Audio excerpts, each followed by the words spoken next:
Have you ever struggled to find or use your voice, or worried that the things that you have to say may not be taken seriously or may not even be believed, if for no other reason than because you probably look like me?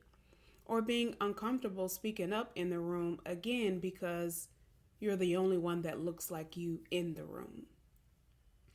I suffered, and I'll choose to use the word suffered, through that for many years within my corporate accounting career.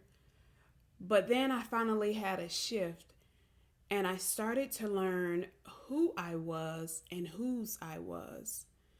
And when that finally clicked, when that light bulb went off, as they say, I realized that how to speak up for myself, how to advocate for myself, how to use my voice. And it didn't matter whether or not it was accepted. It didn't matter what opinion someone had of it, as long as I spoke in truth, as long as I spoke and operated out of integrity, and as long as I continued to put God first in whatever it was that I did.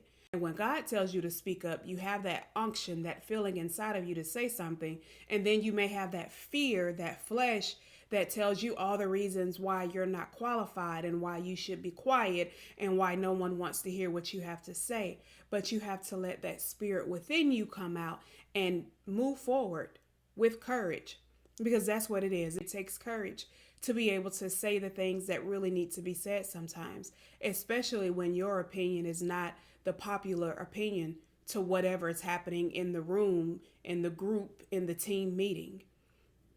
And so now I use those skills that I've learned to help other professionals understand how to speak up for themselves and do it in a way where they can walk away with their head held high, where they can say what they need to say and others can disagree or maybe just honestly not even like what they have to say, but knowing that they said it in truth and integrity, that they're able to accept whatever that response may be.